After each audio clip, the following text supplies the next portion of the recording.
Hey video people, I got a time lapse here of a 3D product rendering, and let's just kind of go through this time lapse and give you some of the thought process of how we like to accomplish something like this in Cinema 4D and Redshift. Play that beautiful B-roll.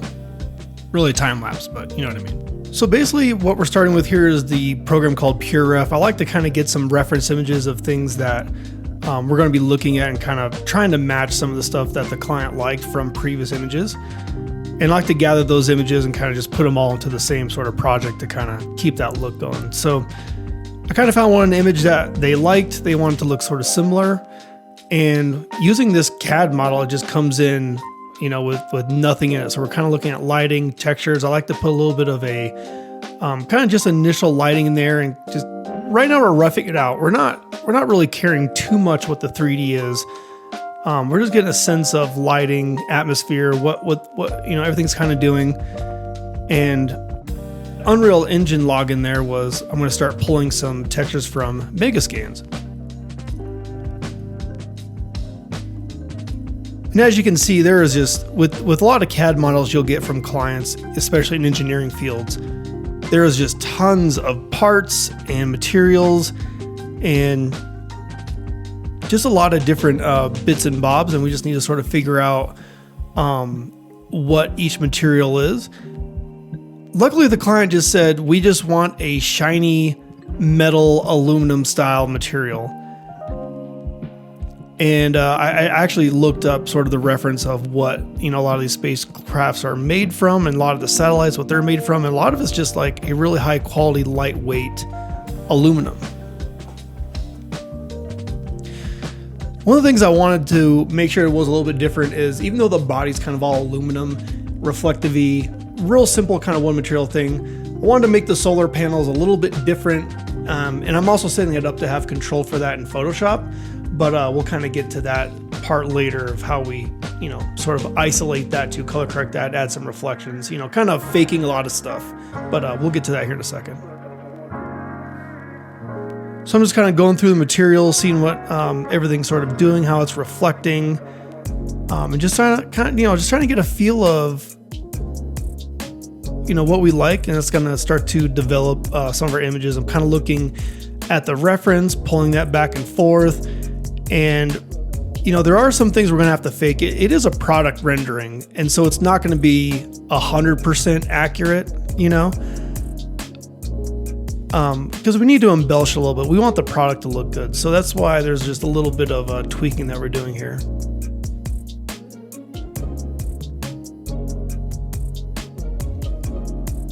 All right, cool. So we're just sort of making our way through this some more.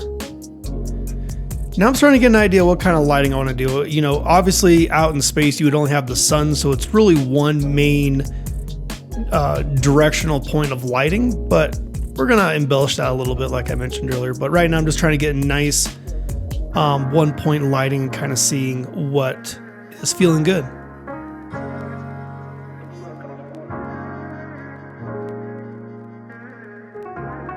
Cool, tweaking the reflection a little bit, starting to get some placement. Now I'm just gonna do a quick test render here, and I'm gonna enable a crypto matte to get some control on that. And I'm not caring, at this point, I'm not caring too much what the 3D is like. I'm trying to see what the bare minimum is. I'm trying to kind of see what the minimum entry level 3D I need to do to start getting this a good look. So I got my crypto matte there, and you know, we're gonna just see how much of this we can do in post to clean it up and make it look nice, and then we'll do a high quality render. And so here I'm just sort of comping in some moon images. It's not looking too great right now. We gotta find maybe something that we like. These are obviously just high quality stock photos. And the cool thing about this satellite is it's actually more moon focused versus earth focused, which is gonna be fun. So I'm bringing in some stars. I didn't really like how that moon looks. We're bringing in a new one. We're kind of, you know, isolating the tones, just kind of, you know, doing a little bit of comping with all these elements to see, you know, how it feels. Do we need to go back to 3D? How much do we need to do back in there? You know, I'm looking at PureRef, and PureRef right now on the lower left hand side there. I'm looking at that because I like these little they're really lens effects. It's not really atmospheric effects because I know there's no atmosphere in space, but I like how the photo that they took, if you look, there's a little bit of glow and bloom and lens flares, and I'm gonna start using that as inspiration. And I love the high contrast of, you know, half the moon is in the light because the sun's hitting it and the other half is, you know, in shadow. So that started to spark some inspiration, and we're gonna kind of see how far we can go in Photoshop here and see how much we need to dial back in 3D. And using reference and inspiration like this is just a great way to dial in your images and see, you know, get inspiration, get kind of a feel for composition, if there's anything else that you sort of want to, you know, add to it. And so what I'm doing right now is I'm merging all the layers. I'm bringing it into Topaz Studio. And I like Topaz Studio for work like this because I can get a bunch of lens effects and color correction really quickly, and then I can save it as a look later for when there's revisions or things we need to do. So right now I'm just kind of looking through some of the filters and effects that I like, testing some things out, getting a feel for it. You know, got a little bit of a hazy bloom happening, some film grain, and we're gonna start, you know, dialing color correction, stuff like that.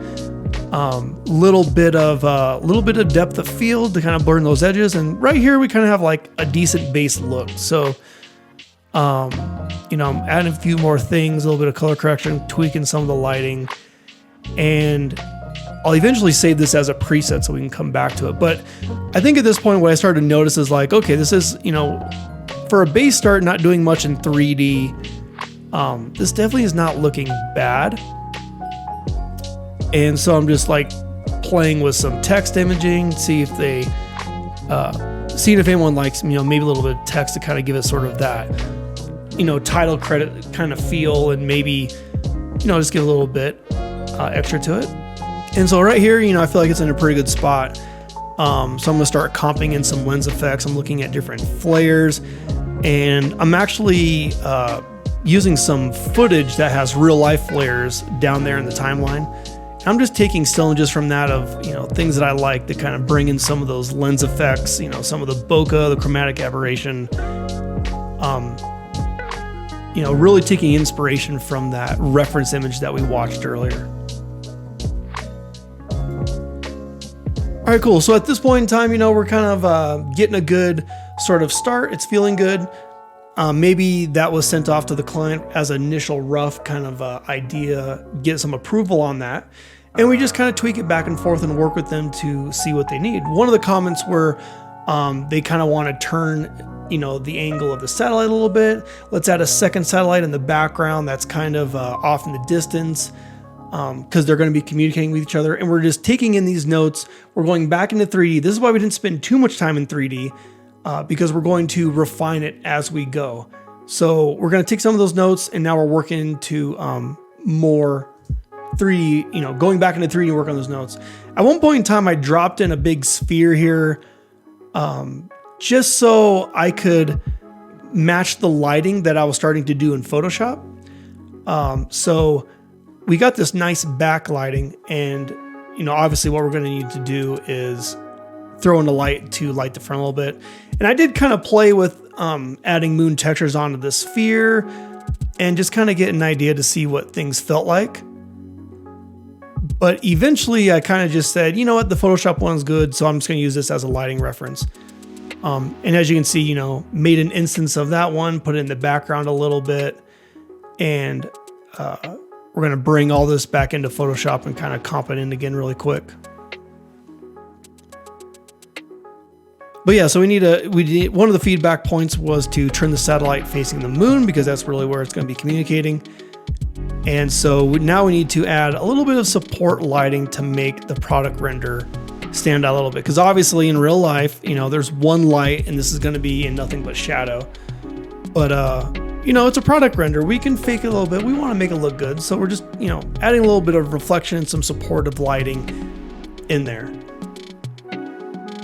And right now I'm just sort of, you know, playing with the lights. I don't want it to be, you know, too reflective. I don't want any hot spots. So I'm kind of, you know, moving it around with a target node on the satellite so I can move the satellite, or I can move the light around quickly get an idea of lighting. And I'm going to make the light bigger, so a little bit softer shadows, a little bit of a bigger spread of the light. And that way we can kind of get just a nice overall little fill light in there to help make that front stand out, so it's not just a complete black satellite in the shadow. And I think I also tinted that light just a little bit blue.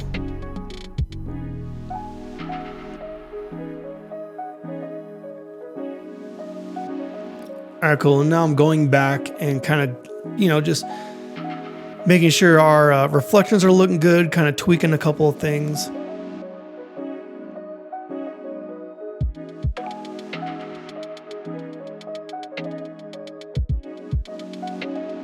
All right, cool. And then we rendered that out. So now we have our new image in there. And we're just going to kind of break it apart with the crypto mat again to isolate the solar panels, but sort of turning it gave some good inspiration to maybe, I was like, oh, it'd be cool, that we're making these kind of this dark blue similar to our reference images, but later I put in again, super not accurate. I put a reflection of the earth in there. And it's easy to put that reflection in there because we're able to isolate those solar panels with that crypto mat. So yeah, we're just kind of tweaking things around, moving the shadows around. This is the base sort of layers. Again, this isn't inside of Topaz Studio just yet. So once I kind of get these to where they're at, I will, I'll duplicate and flatten all these layers to bring them into Topaz Studio as one flat layer. So now we go into here. Luckily, I saved my look. So all I have to do is reapply that and maybe tweak the depth of field a little bit, which I think I do eventually. And this is kind of where we got the inspiration starting of, okay, cool, let's add like little earth reflections. So, isolated the solar panels, brought them back on top, get a little bit of that blue, and we're kind of blurring and dipping down the earth in the color a little bit. Reflatten, bring it all back into Topaz Studio. And we're just making sure our main parts are in focus by adding a little bit of a matte for that. And, a little bit of, let's bring a little bit more lens effects. Little bit of glows, a little bit of shimmer. Yeah, and just kind of doing a little bit of those embellishes to kind of, those little extra little tweaks. You don't want to go overboard with this stuff too much because it can really start to be distracting and start to, take away from it way too much. And then so we sent that one off, and now we're kind of doing a couple more, client revisions where we're cleaning up the model. We're splitting pieces apart from the geometry to be able to group together because the body, the top satellite, needs to turn down towards the moon more. So we're actually just rotating the body, leaving the solar panels all intact. But with a lot of these CAD models, all these bits and bobs and all these pieces, they're all together. So basically this is the process of just isolating those, grouping them, splitting them, putting them together, and kind of attaching everything to nulls and stuff so we can move the parts individually, because right now it's just one big model with different parts attached. So it's not, you can't just really turn the body with that because you don't know what pieces are attached. So right now we're just going through and making nulls, isolating the body, and we're able to turn the whole thing, get that satellite dish actually pointing towards the moon. And we're just rendering this out again. We're doing doing the crypto mat again, and just slowly bringing that back in, updating these layers. No problem, super easy. I think eventually too the title of the satellite got nixed, so that got deleted eventually. Tweaking it a little bit. That rear satellite got a little dark, so we're gonna boost the colors just a little bit, and just making a mask to isolate the solar panels and reflections again. Tweaking that a little bit, and then again, just add the filter of Topaz Lab. Super easy. But I do want to tweak the mask a little bit on that because we want that rear one a little bit more in focus. So I'm just adding a little bit of a mask layer to that to make sure with the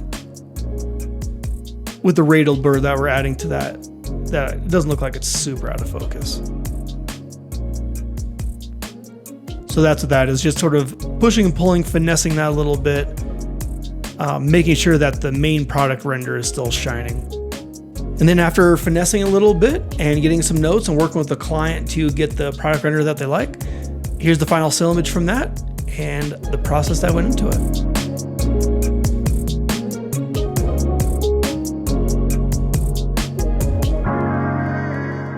So this is just a little behind the scene time lapse. I hope that helps kind of get an idea of, how we need to tweak and sort of, massage these things to make them look right. And just because they're not 100% accurate to science, you can embellish a little bit to make them look a little bit better. So I hope that helps. And as always, I will see you guys in the next video. Have a good one.